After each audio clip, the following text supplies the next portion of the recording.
রাসূল সাল্লাল্লাহু আলাইহি ওয়াসাল্লামের তাকবীর শোনার মাধ্যমে আমরা বুঝতে পারতাম যে রাসূল সাল্লাল্লাহু আলাইহি ওয়াসাল্লাম এখন সালাত শেষ করেছেন। অতএব রাসূল সাল্লাল্লাহু আলাইহি ওয়াসাল্লাম সালাত শেষ করে উচ্চস্বরে আল্লাহু আকবার বলতেন। সালাম ফিরিয়েই আপনি বলছেন আল্লাহু আকবার আস্তাগফিরুল্লাহ। তা আপনি করলেন ভালো কাজ, আপনি কেন ক্ষমা চাচ্ছেন? করলেন তো ভালো কাজ, পাপ তো আর করেননি, ক্ষমা চাচ্ছেন কেন? আমার বিশ্বাস শতকরা কত ভাগ বলতে পারি, ৯৫ ভাগ মুসল্লি এই হাদিসের আমল করে না। জিহ্বাতে উচ্চারণ করা সহজ এবং মিজানের পাল্লায় অনেক ভারী। হাবিবাতানি ইলার রহমানি, এবং রহমানের নিকটে অনেক প্রিয়। সুবহানাল্লাহি ওয়া বিহামদিহি সুবহানাল্লাহিল আযীম। সম্মানিত উপস্থিতি, গত জুম্মাতে আমার গত জুম্মাতে আমি আলোচনা করেছিলাম মুনাজাত বিষয়ে। সেখানে আমি যে বিষয়টি তুলে ধরার চেষ্টা করেছিলাম সেটা হলো এই, সলাতই একমাত্র মানুষের মুনাজাতের উত্তম জায়গা, এবং সলাতের পরে আমরা বিশেষ পদ্ধতিতে ইমাম মুসল্লি মিলে যে দলবদ্ধভাবে হাত তুলে মুনাজাত করি, এটা ইসলামের বিধানে নাই, রাসূল সাল্লাল্লাহু আলাইহি সাল্লাম থেকে প্রমাণিত নয়। কিন্তু সালাতের পরে কি আমাদের জন্য কিছু করণীয় নাই? আমরা কি কোনো দোয়া করতে পারি না? রাসূল সাল্লাল্লাহু আলাইহি সাল্লাম কি সালাতের পরে কিছু করেননি, করতে বলেননি? এ বিষয়ে আজকের আলোচনা। এই জন্য আজকের আলোচনার বিষয় এভাবে নির্ধারণ করেছি, দোয়াই হলো ইবাদত, দোয়াতেই জান্নাত। বর্ণিত বিষয়ের প্রতি পবিত্র কোরআন ও সহিহ হাদিসের আলোকে আমার অতি ক্ষুদ্র বিদ্যায় এক জনকল্যাণকর সংক্ষিপ্ত আলোচনা রাখার চেষ্টা করব ইনশাআল্লাহ। সম্মানিত উপস্থিতি, আপনারা আলোচনার বিষয় অবগত হয়েছেন। দোয়াই হলো ইবাদত, দোয়াতেই জান্নাত। অতএব আপনি আমি যাই কিছু করি না কেন, সকল ইবাদতের মূলে হচ্ছে দোয়া। নুমান ইবনে বাশির রাদিয়াল্লাহু তাআলা আনহু তিনি বলেন, রাসূল সাল্লাল্লাহু আলাইহি ওয়াসাল্লাম বলেছেন, আদ-দুআউ হুয়াল ইবাদাহ, দোয়াই হচ্ছে ইবাদত।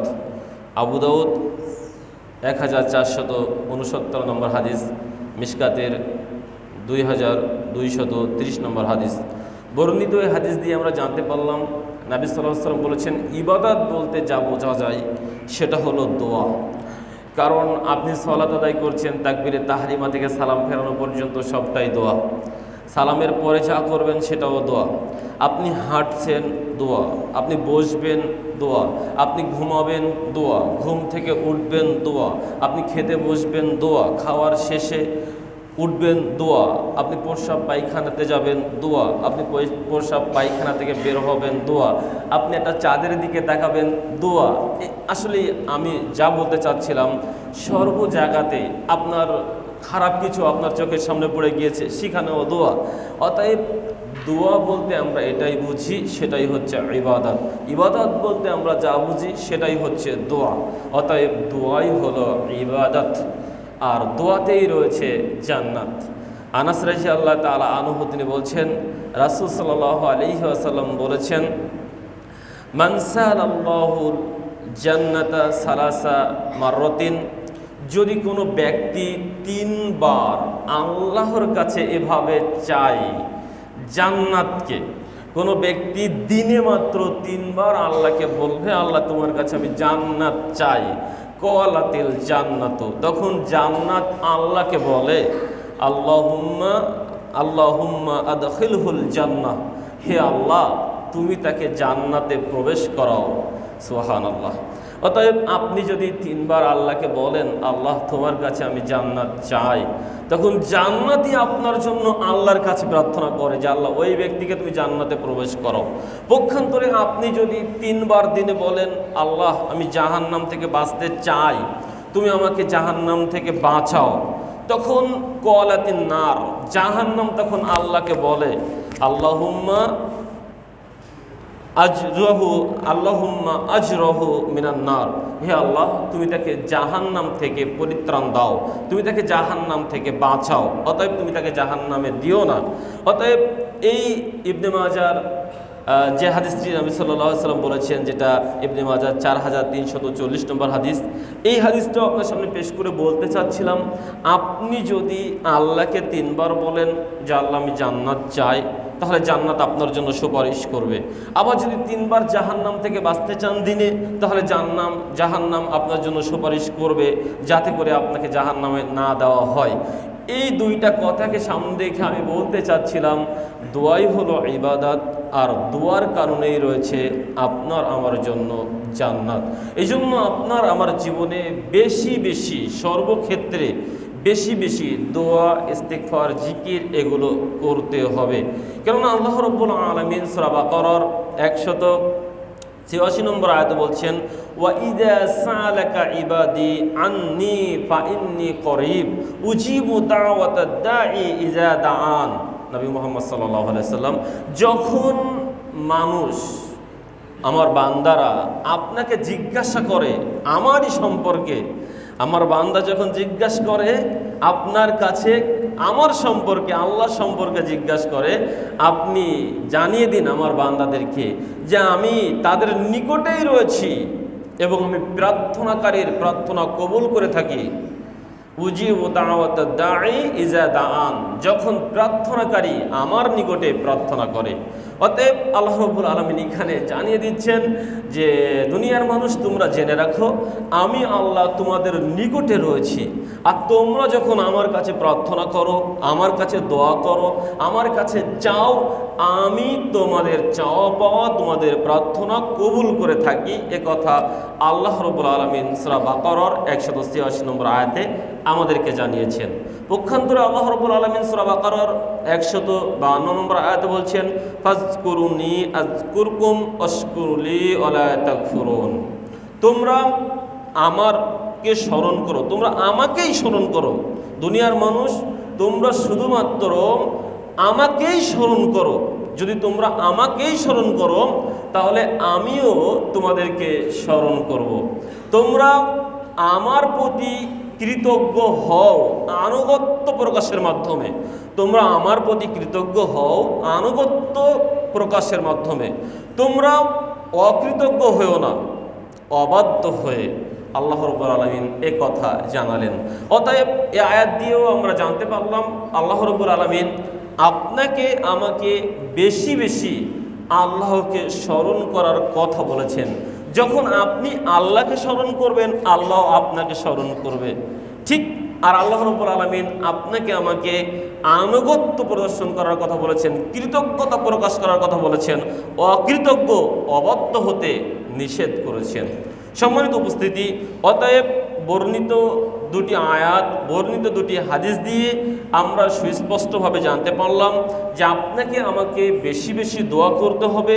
দোয়াটাই হচ্ছে মূলত ইবাদত, আর দোয়ার ভিতরেই জান্নাত রয়েছে। দোয়ার কারণেই জান্নাত পাবো। আপনাকে আমাকে বেশি বেশি করে আল্লাহর জিকির, তাসবিহ, তাহলিল এগুলো করতে হবে। বেশি বেশি করে আল্লাহকে ডাকতে হবে। আল্লাহ আপনার আমার নিকটেই রয়েছেন। যখনই ডাকবেন তখনই আল্লাহ আপনার ডাকে সাড়া দিবে, আমাদের ডাকে সাড়া দিবে। এ কথা আল্লাহ বলেছেন। আল্লাহ তাআলা আপনাকে আমাকে সকলকে বেশি বেশি করে দোয়া করার, বেশি বেশি করে জিকির করার, আল্লাহর কাছে সাহায্য প্রার্থনা করার তৌফিক দান করুন। আল্লাহুম্মা আমিন। সম্মানিত উপস্থিতি, এবার আপনাদের সামনে বলতে চাচ্ছিলাম যে আসলে এই তাসবিহ, জিকির, দোয়া এগুলো কি? এগুলো কি একই জিনিস না ভিন্ন কোনো জিনিস? আর তাসবিহ বলতে এক কথায় বুঝে নিই, তাসবিহ বলতে আল্লাহর মহিমা ঘোষণা করা। তাসবিহ বলতে আল্লাহর মহিমা ঘোষণা করা। তাসবিহ বলতে শুধুমাত্র আমরা এটুকুই বুঝি, সুবহানাল্লাহ, সুবহানাল্লাহিল আযীম, সুবহানাল্লাহি ওয়া বিহামদিহি, সুবহান রাব্বিয়াল আলা। অতএব সুবহানাল্লাহ এই কথাটাই হচ্ছে তাসবিহ। সুবহানাল্লাহ, আল্লাহর মহিমা ঘোষণা করা, এই কথাটাই হচ্ছে তাসবিহ। আর জিকির, জিকির হলো একটা ব্যাপক শব্দ, ব্যাপক শব্দ। পৃথিবীর সব কিছু হচ্ছে জিকির। পৃথিবীর সব কিছু জিকির। আপনি সুবহানাল্লাহ বলবেন, এটাও জিকির। আল্লাহু আকবার, আস্তাগফিরুল্লাহ, লা ইলাহা ইল্লাল্লাহ, আপনি যাই বলবেন না কেন সব কিছুই জিকির। নবী সাল্লাল্লাহু আলাইহি ওয়াসাল্লাম বলছেন, আফজালুজ যিকরি লা ইলাহা ইল্লাল্লাহ, সর্বোত্তম জিকির হলো লা ইলাহা ইল্লাল্লাহ। অতএব লা ইলাহা ইল্লাল্লাহ এই কথাটা হচ্ছে সর্বোত্তম জিকির। যদিও আমরা অনেকেই বলেছি, আল্লাহ বলেছেন তোমরা আমার নামের জিকির করো, আর আমরা শুধু আল্লাহ আল্লাহ জিকির করি। সেদিন একদম দলিলও দিয়েছেন যে শুধু আল্লাহ আল্লাহ নামের জিকির করা যাবে, কেননা আল্লাহ বলেছেন আমার নামের জিকির করো। তা আল্লাহ তো সলাৎকেও জিকির বলেছেন, তাহলে শুধু সলাৎ সলাৎ বলে কি জিকির করবেন?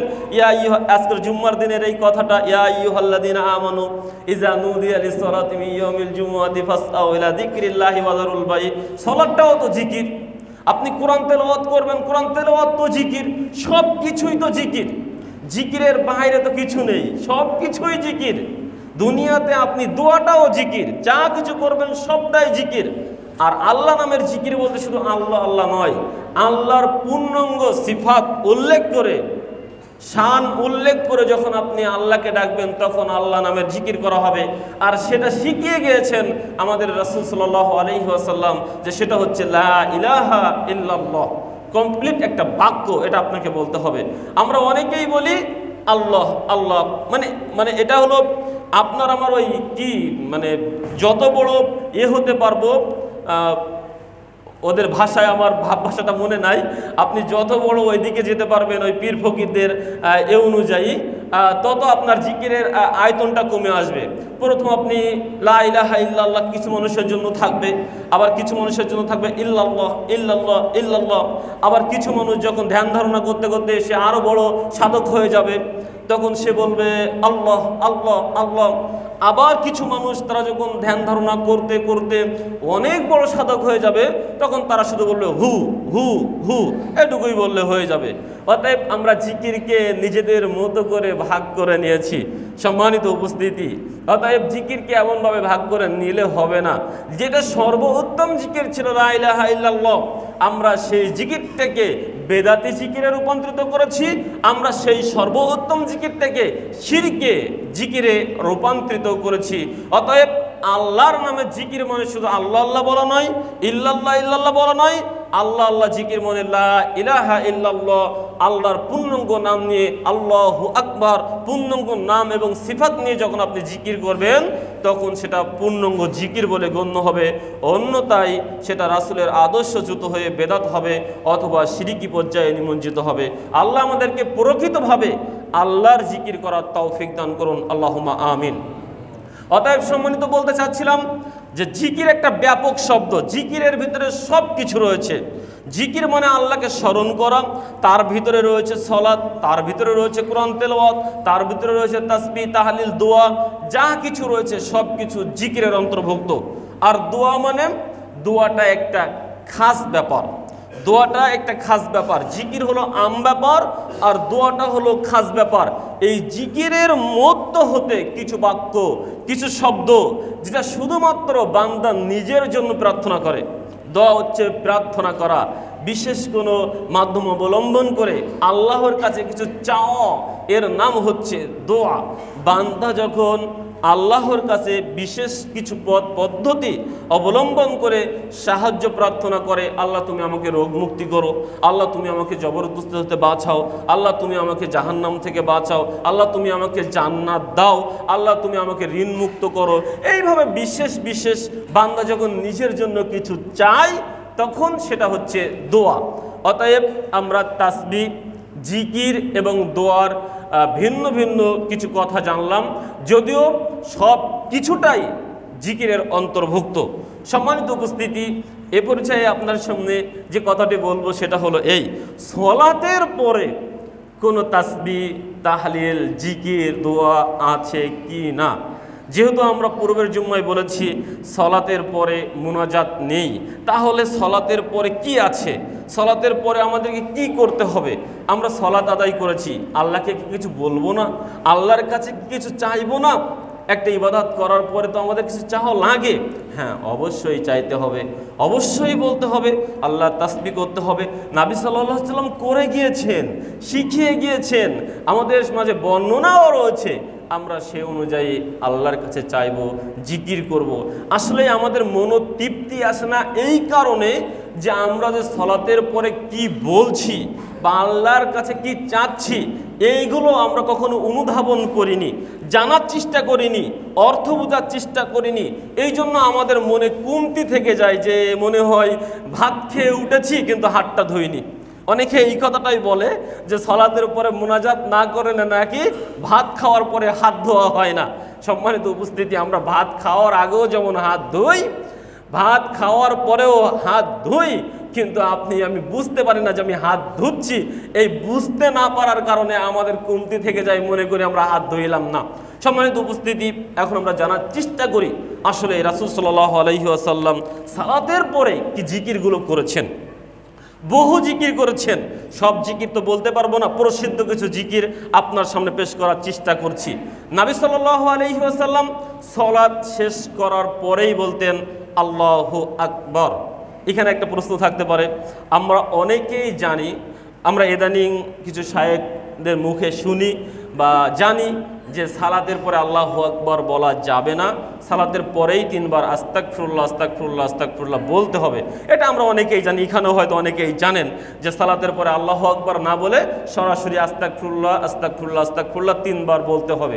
কিন্তু আমার যতটুকু বিদ্যা, আমি তো অত বড় বিদ্যা নই, তবে আমার যতটুকু বিদ্যা, আমার যতটুকু জ্ঞান, আমি যতটুকু বুঝেছি, যতটুকু পড়েছি, সেই অনুযায়ী সালাতের পরে আপনাকে অবশ্যই একবার বলতে হবে আল্লাহু আকবার। কেননা ইবনে আব্বাস রাদিয়াল্লাহু তাআলা আনহু তিনি বলছেন, কলা কুনতু আরিজু কিজা সলাতি রসুল্লাহি আরিফু কিজা সলাতি রসুল্লাহি সাল্লাল্লাহু আলাইহি ওয়াসাল্লাম বিত্তাকবীরি। হাদিসটি আপনি বুখারীতেও পেয়ে যাবেন, হাদিস নম্বর 842, আপনি মিশকাতেও পেয়ে যাবেন, হাদিস নম্বর 959। বর্ণিত এই হাদিসে ইবনে আব্বাস রাদিয়াল্লাহু তাআলা আনহু বলছেন, আমরা রাসূল সাল্লাল্লাহু আলাইহি ওয়াসাল্লামের সালাত শেষ করা বুঝতে পারতাম, আমরা রাসূল সাল্লাল্লাহু আলাইহি ওয়াসাল্লামের সালাত শেষ করা বুঝতে পারতাম। আরিফুন কিজা সালাতি রাসূল সাল্লাল্লাহু আলাইহি ওয়াসাল্লাম, আমরা রাসূল সাল্লাল্লাহু আলাইহি ওয়াসাল্লামের সালাত যে শেষ হয়েছে এটা বুঝতে পারতাম বিত্তাকবীরি, তার তাকবীর শুনে। রাসূল সাল্লাল্লাহু আলাইহি ওয়াসাল্লামের তাকবীর শোনার মাধ্যমে আমরা বুঝতে পারতাম যে রাসূল সাল্লাল্লাহু আলাইহি ওয়াসাল্লাম এখন সালাত শেষ করেছেন। অতএব রাসূল সাল্লাল্লাহু আলাইহি ওয়াসাল্লাম সালাত শেষ করে উচ্চস্বরে আল্লাহু আকবার বলতেন, কারণ সালাতের পরে তো সালাম ফিরাতে হয়, সেখানে তো আর তাকবীরে তাহরিমা নাই, সালাত শুরুর তাকবীর নয়। অতএব সালাতের পরে তাকবীর শুনে রাসূল সাল্লাল্লাহু আলাইহি ওয়াসাল্লাম সালাত শেষ করতেন, এটা বুঝতে পারতেন। ইবনে আব্বাস রাদিয়াল্লাহু তাআলা আনহু বলছেন, আর বিত্তাকবীর, তাকবীর বলতে আমি যেটা বুঝি সেটা হচ্ছে আল্লাহু আকবার। আপনার কাছে যদি তাকবীরের অন্য কোনো অর্থ থেকে থাকে আল্লাহু আলাম, আপনি জানতে পারেন, কিন্তু তাকবীর বলতে আমরা যেটা বুঝি বা আমি বুঝি, বিদ্বানগণ বোঝেন, সেটা হলো আল্লাহু আকবার। অতএব আপনাকে আল্লাহু আকবার বলতে হবে। এরপরে আপনাকে বলতে হবে 3 বার আস্তাগফিরুল্লাহ আস্তাগফিরুল্লাহ আস্তাগফিরুল্লাহ। আল্লাহু আকবার, আল্লাহ সবচাইতে বড়। আস্তাগফিরুল্লাহ, আল্লাহ, হে আল্লাহ, আমি আপনার নিকটে ক্ষমা প্রার্থনা করছি। এখন প্রশ্ন থাকতে পারে, আরেকটা প্রশ্ন করে ফেলি। প্রশ্ন হলো এই যে ক্ষমা কখন চেতে হয়? ক্ষমা কখন চেতে হয়? পাপ করার পরে। ভালো কাজ করে কি কেউ কখনো ক্ষমা চায়? ভালো কাজ করে কখনো কি কেউ ক্ষমা চায়? খারাপ কাজ করে, পাপ করে, তখন তো চেতে হয় ক্ষমা। তা আপনি সালাত আদায় করলেন আল্লাহু আকবার বলে, ওর ভিতরে দোয়া তাহলিল করলেন, সালাম ফিরালেন, এখনো দুনিয়াবি কোনো কর্মও করলেন না, দুনিয়াবি কোনো কথাও বললেন না, সালাম ফিরিয়েই আপনি বলছেন আল্লাহু আকবার আস্তাগফিরুল্লাহ। তা আপনি করলেন ভালো কাজ, আপনি কেন ক্ষমা চাচ্ছেন? করলেন তো ভালো কাজ, পাপ তো আর করেননি, ক্ষমা চাচ্ছেন কেন? জি, এই কারণেই আপনি বা আমি ক্ষমা চাচ্ছি, কারণ যেভাবে সালাত আদায় করার কথা ছিল, যেভাবে খুশু নিয়ে সালাত আদায় করার কথা ছিল, মনোযোগ সহকারে সালাত আদায় করার কথা ছিল, নিয়ম নীতি মেনে সালাত আদায় করার কথা ছিল, ওভাবে হয়তো বা পরিপূর্ণ শতভাগ দিয়ে আমি সালাত আদায় করতে পারিনি। আমার হৃদয়কে বেঁধে রাখতে পারিনি সালাতের মাঝে ওইভাবে যেভাবে আল্লাহ বলেছেন, রাসূল সাল্লাল্লাহু আলাইহি সাল্লাম বলেছেন। হয়তো আমার মনটা একটু অন্যদিকে বিতাড়িত হয়ে গিয়েছে, কোনো এক সময়ে শয়তান হয়তো আমার মনটাকে ঘুরিয়ে দিয়েছে, কোনো দোয়া তাহলিল তাসবিহ হয়তো বা মিস্টেক করে ফেলেছি। এজন্য সালাতের ভিতরে ঘটে যাওয়া আল্লাহ তোমার বিধান যদি আমি কোনো লঙ্ঘন করি বা আমি করেছি, এজন্য আমি তোমার কাছে অনুতপ্ত, তোমার কাছে ক্ষমা প্রার্থী, আস্তাগফিরুল্লাহ, আল্লাহ তোমার নিকট আমি ক্ষমা প্রার্থনা করছি। এই জন্যই সালাম ফিরিয়ে আপনাকে বলতে হবে আস্তাগফিরুল্লাহ, আস্তাগফিরুল্লাহ, আস্তাগফিরুল্লাহ। অতএব 3 বার আপনি আমি আস্তাগফিরুল্লাহ বলবো, এই কথা সাওবান রাদিয়াল্লাহু তাআলা আনহু বলেছেন, যেটা আমরা মুসলিম মিশকাতের 961 নম্বর হাদিস দিয়ে জানতে পারি। এরপরে আরেকটা ব্যাপার, সেটা হলো এই, এরপরে আপনাকে বলতে হবে আল্লাহুম্মা আনতাস সালাম ওয়া মিনকাস সালাম, আল্লাহ আপনিই শান্তি, ওয়া মিনকাস সালাম আপনার নিকট থেকেই আসে শান্তি, তাবারাকতা বরকতময় আপনি, ইয়াজ্জাল জালালি ওয়াল ইকরাম হে মর্যাদা ও সম্মানের অধিকারী, হে মর্যাদা ও সম্মানের মালিক। এ পর্যন্ত আপনি বললেন। তাহলে আপনি বললেন আল্লাহ আপনি শান্তি, আপনার থেকে আসে শান্তি, বরকতময় আপনি, আপনি মর্যাদা এবং সম্মানের মালিক। এই দেখেন আল্লাহর জিকির করছেন, আল্লাহর জিকির করছেন, আল্লাহর নিয়ামত স্মরণ করছেন, আল্লাহর শুকরিয়া আদায় করছেন। এভাবে করতে হবে। এখানে একটা কথা অবশ্যই বলা আবশ্যিক, সেটা হলো এই পর্যন্ত না বলে মা আয়েশা রাদিয়াল্লাহু তাআলা আনহা বলছেন, যেটা বুখারী মুসলিম মিশকাতের 960 নম্বর হাদিস, যে রাসূল সাল্লাল্লাহু আলাইহি সাল্লাম এই বাক্যটুকু বলে তিনি উঠে যেতেন। এই বাক্যটুকু বলা পর্যন্ত তিনি উঠতেন না, এই বাক্য বলে তিনি উঠে যেতেন। তার মানে কি রাসূল সাল্লাল্লাহু আলাইহি সাল্লাম এই বাক্য বলে সালাতের স্থান ত্যাগ করে দিতেন? না, এর মানেটা এই নয়। এর মানেটা হলো এই, ইমাম এবং মুসল্লি সকলের জন্য জরুরি। আমার বিশ্বাস শতকরা কত ভাগ বলতে পারি, 95 ভাগ মুসল্লি এই হাদিসের আমল করে না, এই হাদিসের আমল করে না। শতকরা 95 ভাগ মুসল্লি এটা করে না। আয়েশা রাদিয়াল্লাহু তাআলা বলছেন এ পর্যন্ত বলে তারপর রাসূল সাল্লাল্লাহু আলাইহি ওয়াসাল্লাম উঠতেন। তার মানে রাসূল সাল্লাল্লাহু আলাইহি ওয়াসাল্লাম কিবলা দিকে মুখ করে থাকতেন। আল্লাহু আকবার, আস্তাগফিরুল্লাহ, আস্তাগফিরুল্লাহ, আস্তাগফিরুল্লাহ, আল্লাহুম্মা আনতাস সালাম ওয়া মিনকাস সালাম, তাবারাকতা ইয়া যাল জালালি ওয়াল ইকরাম, এই বাক্য পর্যন্ত বলার পরে তিনি মুসল্লিদের দিকে মুখ করে বসতেন অথবা ডানে বামে ঘুরে বসতেন।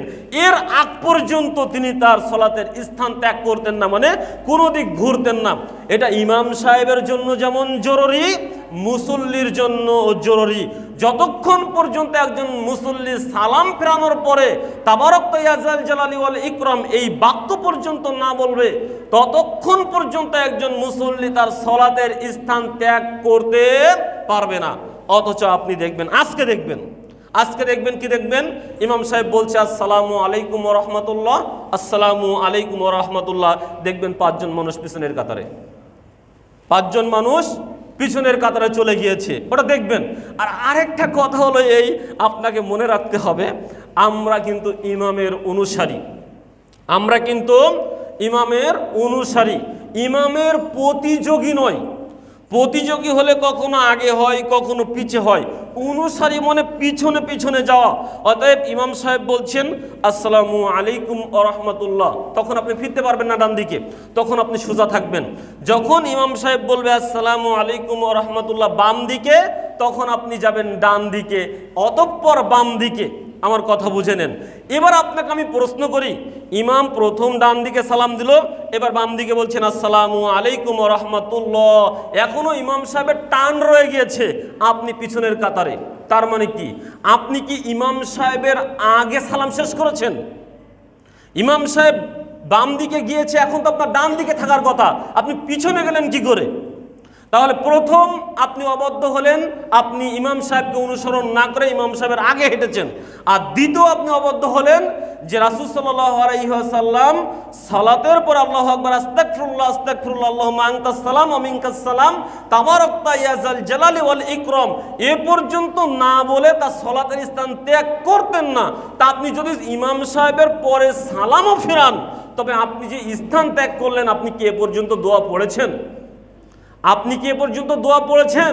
পড়েননি, তাহলে আপনি সালাতের স্থান ত্যাগ করলেন কেন? এটা তো নিষেধ রয়েছে। সম্মানিত উপস্থিতি, ওমর রাদিয়াল্লাহু তাআলা সালাতের পরেই উঠে গেলে তাকে ওদের পিটাতেন। সম্মানিত উপস্থিতি, অতএব আপনাকে বলতে চাচ্ছিলাম সালাতের পরে এ পর্যন্ত দোয়া আপনাকে বলতে হবে, তারপর আপনি স্থান ত্যাগ করে আপনি দোয়া জিকির তাসবিহ তাহলিল করতে পারেন, সালাত আদায় করতে পারেন। ব্যস্ততা থাকলে আপনি চলে যেতে পারেন। আপনাকে যে বসে বসে সালাত জিকির করতে হবে এমনটি নয়, করা ভালো উত্তম, কিন্তু ব্যস্ততা থাকলে আপনি দাঁড়িয়ে শুয়ে বসে সর্ব অবস্থাতে আপনি জিকির তাসবিহ তাহলিল কোরআন তেলাওয়াত সব কিছু করতে পারবেন ইনশাআল্লাহ। সম্মানিত উপস্থিতি, এরপরে আপনি বলেন লা ইলাহা ইল্লাল্লাহু ওয়াহদাহু লা শারীকা লাহু, লা ইলাহা ইল্লাল্লাহু, আল্লাহ ছাড়া প্রকৃত সত্যিকার কোনো মাবুদ নেই। ওয়াহদাহু লা শারীকা লাহু, তিনি এক, তার কোনো শরীক নেই। লাহুল মুলকু, যাবতীয় রাজত্ব যাবতীয় ক্ষমতা তার। লাহুল মুলকু ওয়া লাহুল হামদু, যাবতীয় প্রশংসা শুধুমাত্র তারই জন্য। ওহু আলা কুল্লি শাইইন কদির, তিনি সর্ব বিষয়ের উপরে ক্ষমতাশীল, ক্ষমতাবান। লা হাওলা ওয়ালা কুওয়াতা ইল্লা বিল্লাহ, নেই কোনো শক্তি নেই কোনো ক্ষমতা আল্লাহ ছাড়া। এভাবে আপনি বলেন যে আল্লাহ ছাড়া কোনো ক্ষমতা নেই, আল্লাহ ছাড়া কোনো শক্তি নেই, সব কিছু আল্লাহর জন্য।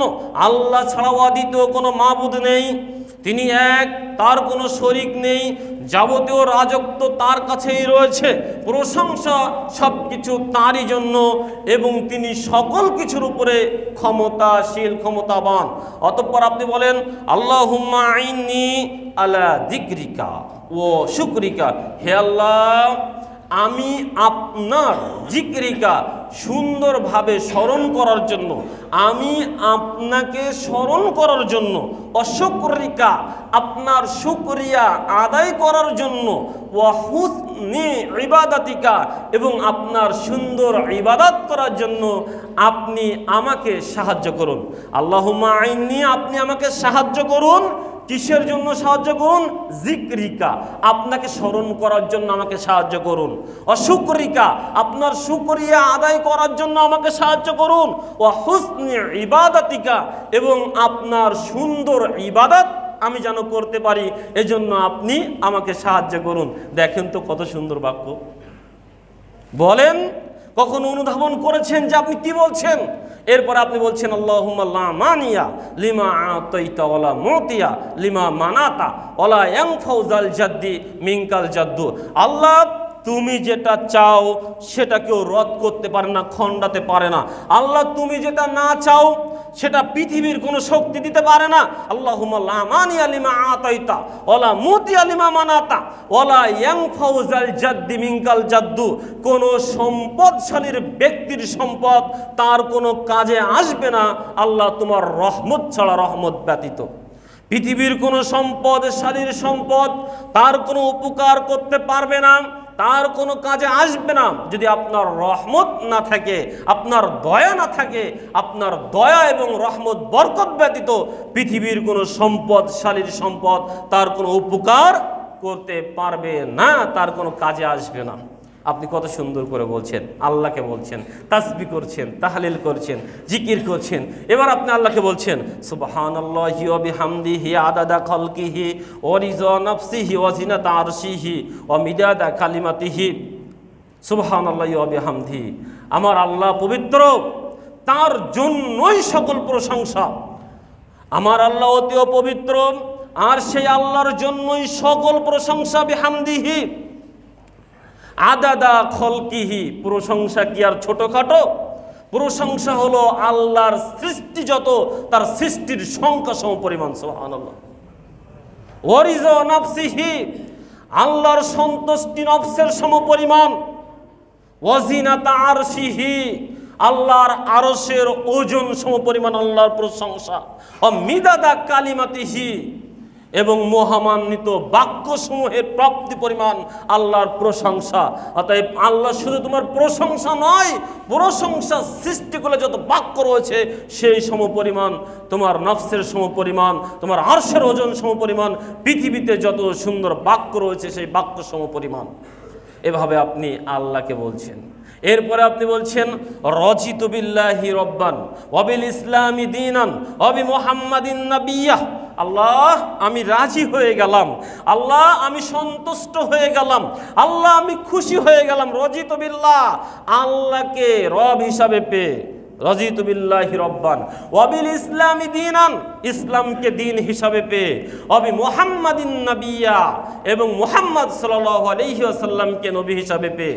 অতএব আল্লাহকে রব হিসাবে পেয়ে, ইসলামকে দিন হিসাবে পেয়ে, মুহাম্মদ সাল্লাল্লাহু আলাইহি ওয়াসাল্লামকে নবী হিসাবে পেয়ে আমি খুশি হয়ে গেলাম, আমি সন্তুষ্ট হয়ে গেলাম, আমি রাজি হয়ে গেলাম।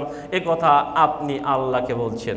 অতঃপর আপনি বলছেন পৃথিবীর সবচেয়ে সুন্দর বাক্য, যেটা আবু হুরায়রা রাদিয়াল্লাহু তাআলা আনহু বলছেন, রাসূল সাল্লাল্লাহু আলাইহি ওয়াসাল্লাম বলেছেন কালিমাতানি খফিফাতানি আলাল লিসানি, দুটি বাক্য রয়েছে যা জিহ্বাতে বলা একেবারে সহজ। কালিমাতানি, দুটি বাক্য রয়েছে, সাকিলাতানি খফিফাতানি আলাল লিসানি, জিহ্বাতে উচ্চারণে খুবই সহজ। সাকিলাতানি ফিল মিজান, এবং মিজানের পাল্লায় অনেক ভারী। জিহ্বাতে উচ্চারণ করা সহজ এবং মিজানের পাল্লায় অনেক ভারী। হাবিবাতানি ইলার রহমানি, এবং রহমানের নিকটে অনেক প্রিয়। সুবহানাল্লাহি ওয়া বিহামদিহি সুবহানাল্লাহিল আযীম। বাক্যটি হলো সুবহানাল্লাহি ওয়া বিহামদিহি সুবহানাল্লাহিল আযীম। বলতে কত সহজ, কত সহজ বলতে, অথচ এটা আপনার মিজানের পাল্লাকে অনেক ভারী করে দেয়, আল্লাহর কাছে অধিক প্রিয়, অনেক প্রিয়। কত যে ভালোবাসেন আল্লাহ, এটা আমি বলতে পারবো না, আমার কোনো বাক্য জানা নেই। অনেক প্রিয়, রাসূল বলেছেন রহমানের নিকটে হাবিবা আতানে, অনেক প্রিয়।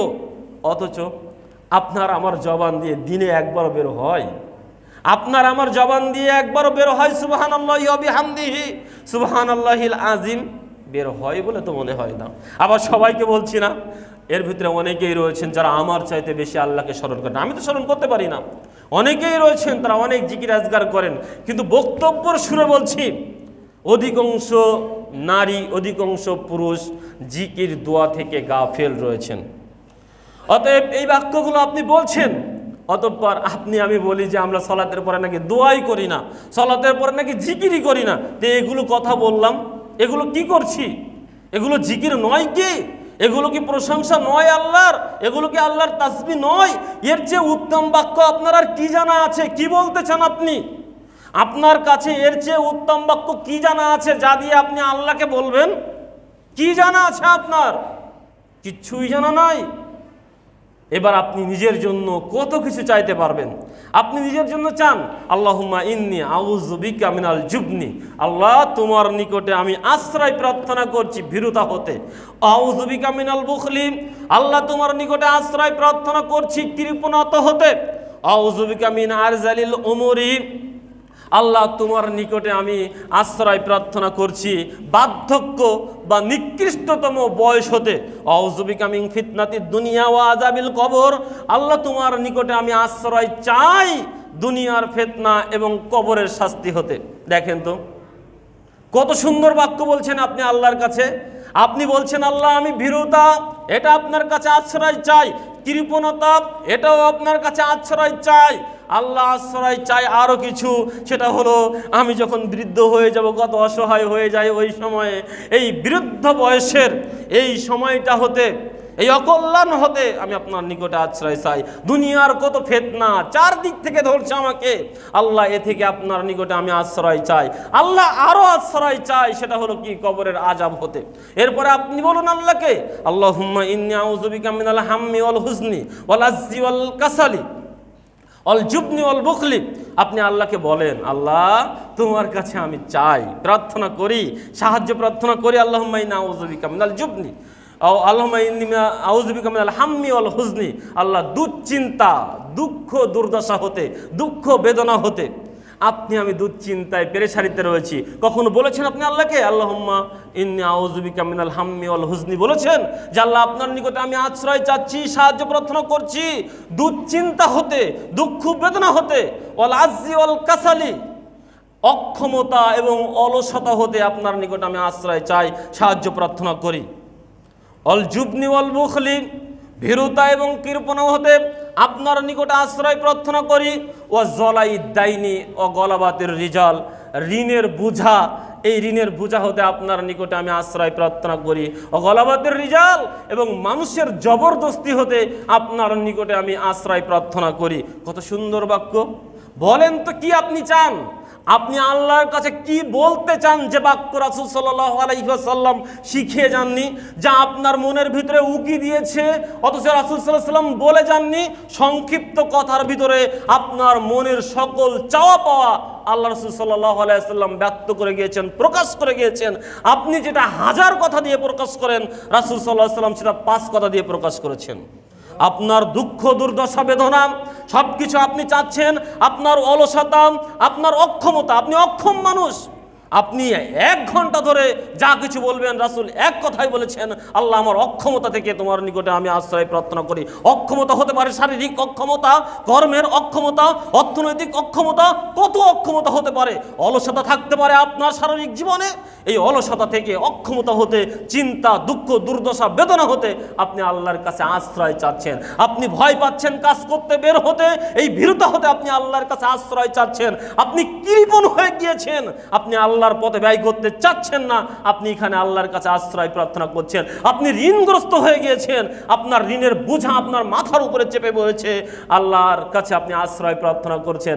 অতঃপর আপনি বলছেন, আল্লাহ মানুষ আমার উপরে জুলুম করে, ওই ক্ষমতাশীল ব্যক্তি ও আমার উপরে জুলুম করে, আল্লাহ ওই মানুষের জবরদস্তি হতে, ওই জুলুম হতে আল্লাহ তোমার নিকটে আশ্রয় প্রার্থনা চাচ্ছি। আপনি কখনো বলেছেন? কি চান আল্লাহর কাছে? আপনি জানেনই না চাইতে, জানেনই না চাইতে।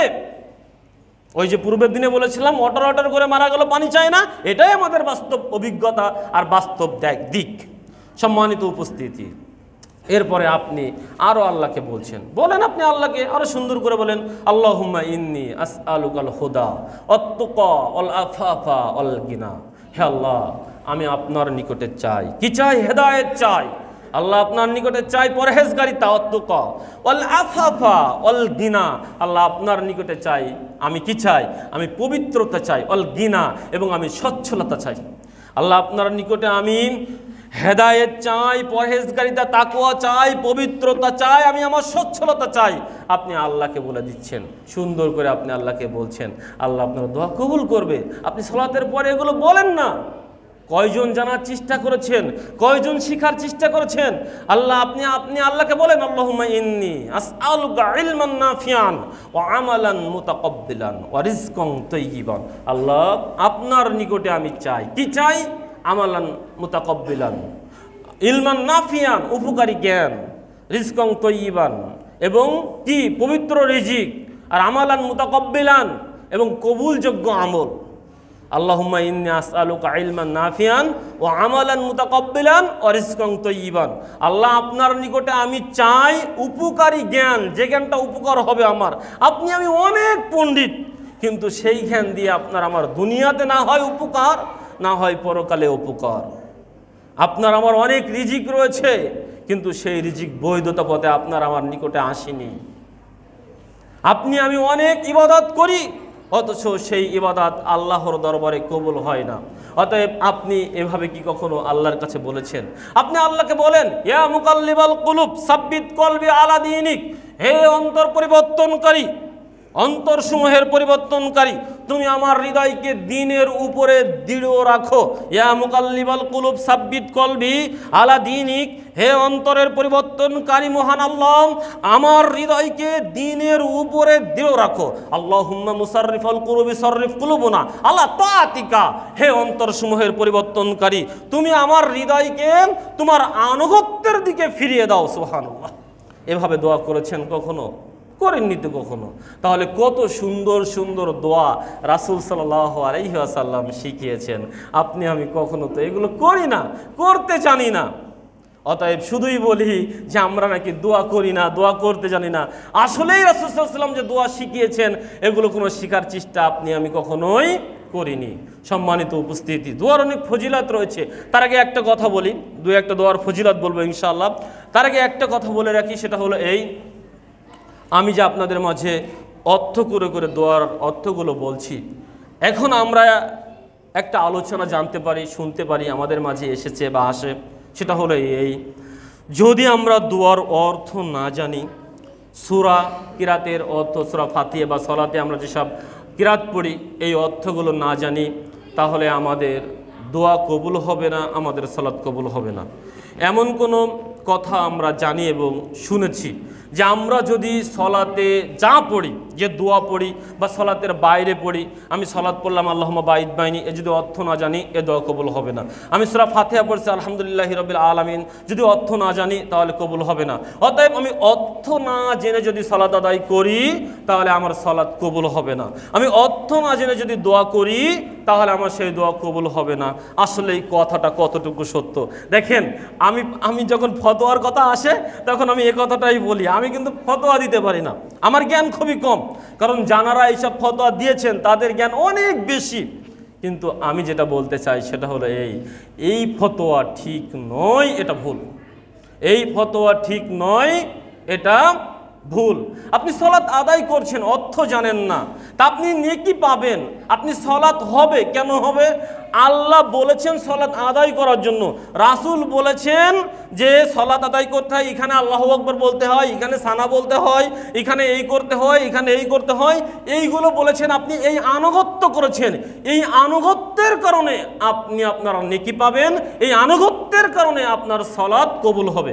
একটা হাদিস আপনি আমি সকলেই জানি, ওই যে একজন ব্যক্তি, যেটা বুখারী মুসলিম মেশকাতে 2327 নম্বর হাদিস মেশকাতে রয়েছে, 2327 নম্বর হাদিস, যে একজন ব্যক্তি 99 জন লোককে কি করলো? খুন করলো। তারপরে একজনকে জিজ্ঞাসা করলো যে আমি তো 99 জনকে খুন করেছি, তা আমার কি ক্ষমা আছে কিনা? না, ক্ষমা নাই। তো তাকেও দিল, যে ক্ষমা যখন নাই তাহলে তোকেও দিলাম। এখন যদি একেতে মানুষ সালাত আদায় করে না, একেতে মানুষ সালাত আদায় করেই না, শতকরা কত ভাগ মুসল্লি হতে পারে এখন বলেন তো দেখি? 20% শতকরা? আমি জানি না, আমার পার্সেন্ট হিসাব নাই, তবে কত পার্সেন্ট আসতে জানি না। আমরা মুসলিম 100% মেনে নিলাম, 100% মুসলিমতে কতজন মানুষ সালাত আদায় করি? এবার এই যারা সালাত আদায় করি এদের ভিতরে যদি 20% সালাত আদায় করি, 1%ও মুসল্লি বাদ দেন, এদেশের মসজিদ, মাদ্রাসা ইত্যাদি জায়গায় যারা আলেম বিদ্বান হুজুর রয়েছেন, তারা যে সলাতের সব কিছু দোয়া জানে, এরকম হুজুর শতকরা 2-5টা থাকতে পারে, 2-5টা থাকতে পারে। মসজিদ, মাদ্রাসা, ইমাম ইত্যাদি খতিব, আলেম, উলামা যারা পড়ান, সাধারণ মুসল্লির কথা বাদ দিলাম, তারা 2-5টা থাকতে পারে। তা এখন মনে করেন যদি এই ফতোয়া কার্যকর হয়ে যায়, যারা দোয়ার অর্থ জানে না তারা সালাত হবে না, তাহলে একেতে মুসল্লি নাই, তো ওই ব্যক্তির মতো করবে যে 99টা খুন করেছি, এখন যদি ক্ষমা না হয় তা তোকে বাঁচিয়ে কী লাভ হবে, তোকেও খুন করে দেই। তো ও তো বলবে যে যেহেতু দোয়ার অর্থ জানি না, তা যদি সলাৎ কবুল নাই হয় তাহলে সলাৎ আদায় করে কী হবে? সলাৎ বাতিল করে দিলাম আজকে থেকে।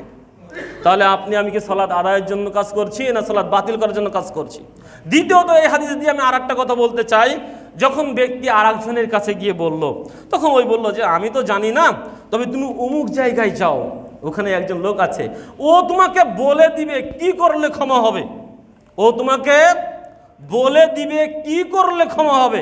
এই লোকটা কি করলে ক্ষমা হবে, ক্ষমা পাওয়ার আশায় অমুক গ্রামে গেলে ও একজন ব্যক্তি আছে, ও আমাকে জানিয়ে দিবে যে এইটা করলে ক্ষমা হবে, এই জানার আশায়, এই বিশ্বাস নিয়ে বের হয়েছে। উনি কি কোনো ক্ষমা চেয়েছেন? উনি কি কোনো ক্ষমার বাক্য জানে? কি বললে ক্ষমা হবে সেটা কি শিখেছে? শুধু বিশ্বাস নিয়ে বের হয়েছে। পথের মধ্যে আজরাইল জান কবজ করেছে, রহমতের ফেরেশতা জান কবজ করেছে না আযাবের ফেরেশতা?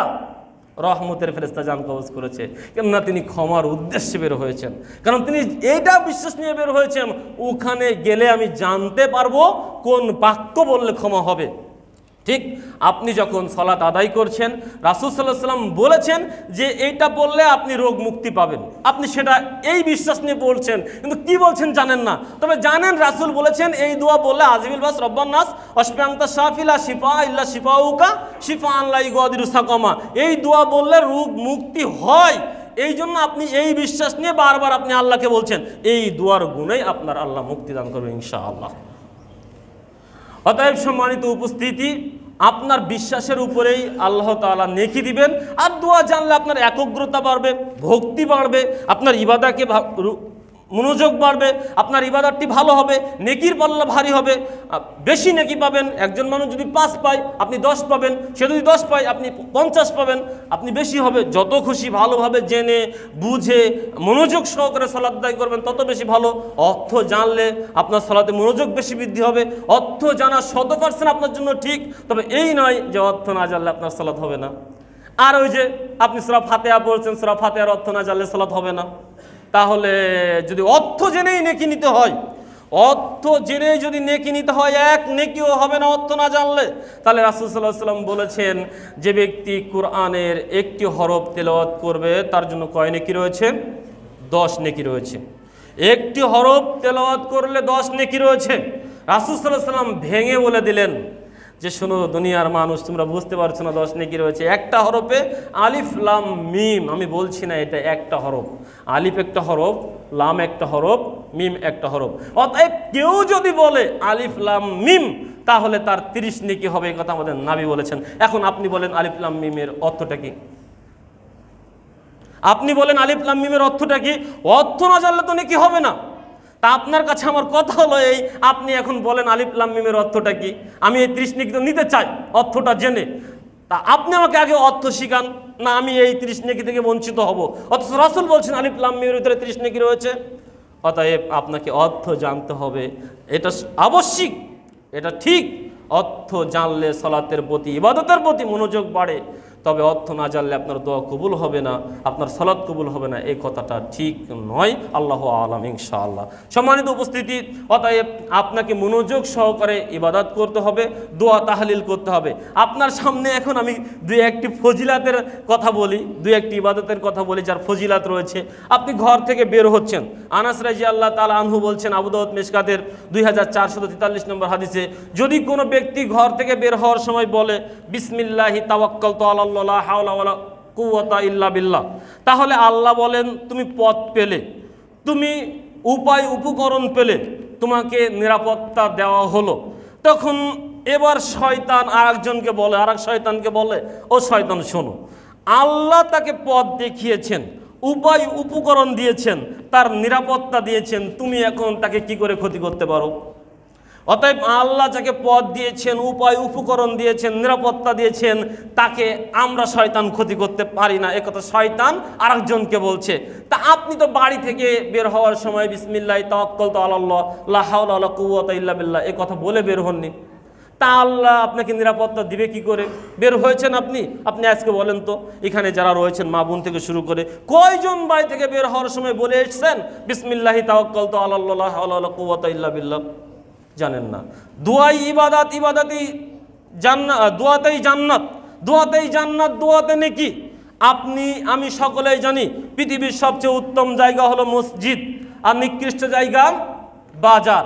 অথচ উমর রাদিয়াল্লাহু তাআলা আনহু বলছেন, তিরমিজি ইবনে মাজাহ মিশকাতের 2431 নম্বর হাদিসে, যদি কোনো ব্যক্তি সেই নিকৃষ্ট জায়গায় যায়, বাজারে যায়, তাহলে সেই বাজার থেকে বাজারে গিয়ে শুধু একটা দোয়া বলবে, তার জন্য 4টা দিকের নেকি রয়েছে, 4টা বিষয়ের নেকি রয়েছে। সাপে বর, অকল্যাণ থেকে কল্যাণ।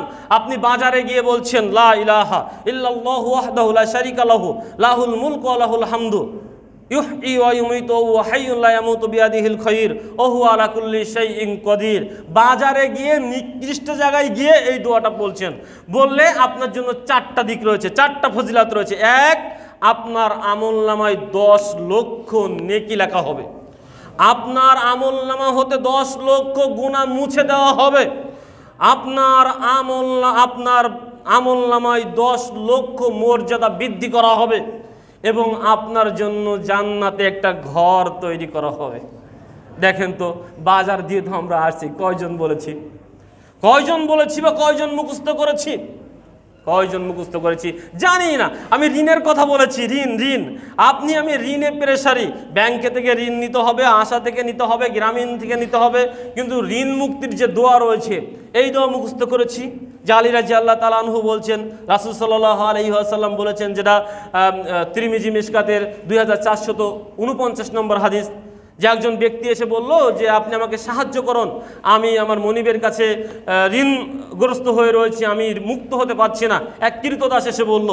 তা আলী রাদিয়াল্লাহু তাআলা আনহু বললেন, তোমাকে আমি একটা বাক্য শিখিয়ে দিই, এই বাক্যটা তুমি বলো, তুমি যদি পাহাড় সম পরিমাণ ঋণ থাকো আল্লাহ সেটা পরিশোধ করা তৌফিক দান করবেন। সুবহানাল্লাহ। সেটা হলো কি? আল্লাহুম্মা কফিনি বিহালালিকা আন হারামিকা ওয়া আগনিনি বিফাজলিকা আম্মান সিওয়াকা। এই কথাটা তুমি বলো। তুমি যদি পাহাড় সম পরিমাণ ঋণও থাকো, আল্লাহ তোমাকে কি ঋণ মুক্তির পথ বের করে দিবেন। আপনি আমি ঋণের জন্য আশায় ছুটছি, গ্রামীণ ব্যাংকে ছুটছি, ইত্যাদি ইত্যাদি আরও কত কি রয়েছে অলভিশন, আরও আমি জানা নাই, নাম না জানা, যেহেতু ঋণের কারবার করি না। আমি পূর্বেও বলেছি, আমার কাছে জানা মতে পৃথিবীতে কেউ এসে কথা বলবে না যে আপনার কাছে আমি 1 টাকা পাবো, এখনো পর্যন্ত না, ইনশাল্লাহ। এখনো পর্যন্ত কেউ বলার সাহস রাখে না যে আমি আপনার কাছে 1 টাকা পাবো, ইনশাআল্লাহ। আমি পূর্বেও হয়তো বলেছি। তা যেহেতু ঋণের কারবার করি না, আল্লাহ আমাদেরকে ঋণ থেকে মুক্তি থাকার তৌফিক দান করুন, আল্লাহুম্মা আমিন। এছাড়াও আরও অনেক কথা রয়েছে। একটা দোয়া রয়েছে যে দোয়ার ভিতরে দুনিয়া এবং আখেরাতের যাবতীয় কল্যাণ, দুনিয়ার যত কল্যাণ, আপনি ভালো খেতে চান, ভালো পড়তে চান, সুন্দর বাড়ি চান, সুন্দর স্ত্রী চান, সুন্দর স্বামী চান, সৎ সন্তান চান, টাকা পয়সা চান, ইত্যাদি চান, সুস্থ থাকতে চান, দুনিয়াতে যত কিছু রয়েছে, আপনি জান্নাত চান, কবরের আযাব থেকে বাঁচতে চান, জাহান্নাম থেকে বাঁচতে চান, পুলসিরাতের বিপদ থেকে বাঁচতে চান, হাসরের মাঠের কঠিন পরীক্ষা থেকে বাঁচতে চান, সব কিছু একটা দোয়ার ভিতরে রয়েছে, যেটা হলো দুনিয়া ও আখিরাতের কল্যাণের জন্য একটা দোয়া রয়েছে। সেটা কি? আল্লাহুম্মা রব্বানা আতিনা ফিদ দুনিয়া হাসানাতাও ওয়া ফিল আখিরাতি হাসানাতাও ওয়া কিনা আযাবান নার, যেটা আপনি বুখারী মুসলিম মেশকাতের 2502 নম্বর হাদিস দিয়ে আপনি জানতে পারবেন। দুনিয়া এবং আখিরাতের যাবতীয় কল্যাণের ভিতরে রয়েছে। দুনিয়ার যাবতীয় কল্যাণ, আখিরাতের যাবতীয় কল্যাণ, সব কিছু এই দোয়ার ভিতরে ঢুকানো। আপনি এই দোয়া বলেন, সব কিছু থেকে মুক্ত পাবেন ইনশাআল্লাহ। আনাস রাদিয়াল্লাহু তাআলা আনহু বলছেন, রাসূল সাল্লাল্লাহু আলাইহি ওয়াসাল্লাম একজন রোগীকে দেখতে গেলেন, শুকিয়ে যাচ্ছে রোগীটি পাখির বাচ্চার মতো। রাসূল সাল্লাল্লাহু আলাইহি ওয়াসাল্লাম বললেন, তুমি কি আল্লাহকে কিছু বলো? তার লোকটি বলছে, হ্যাঁ আমি আল্লাহকে বলি। আল্লাহ তুমি জাহান্নামে পরকালে যে শাস্তি দিবে ওটা আমাকে দুনিয়াতে দিয়ে দাও। আল্লাহ রাসূল বললেন, আল্লাহু আকবার, তুমি এটা কেন বলো? তুমি জাহান্নামের শাস্তি না পারো দুনিয়াতে সহ্য করতে, তুমি জাহান্নামের শাস্তি না পারো পরকালে সহ্য করতে, তুমি এভাবে কেন আল্লাহকে বললে না? আল্লাহুম্মা রব্বানা আতিনা ফিদ দুনিয়া হাসানাতাও ওয়া ফিল আখিরাতি হাসানাতাও ওয়া কিনা আযাবান নার, তুমি এভাবে আল্লাহকে বলো। লোকটি বলা শুরু করলো, কিছুদিন পরে লোকটা সুস্থ হয়ে গেল। সুবহানাল্লাহ। এই তো এই হাদিসই বললাম, বুখারী মুসলিম মেশকাতের 2502 নম্বর হাদিস। অথচ ছোট্ট ছোট্ট দোয়া কখনো মুখস্থও করিনি, আমল নাই, ইবাদত বন্দিগিতে নাই, ইবাদত বন্দিগিতে নাই আপনার আমার জীবনে। কত ফজিলাত বলবো, সময় তো শেষ হয়ে গিয়েছে।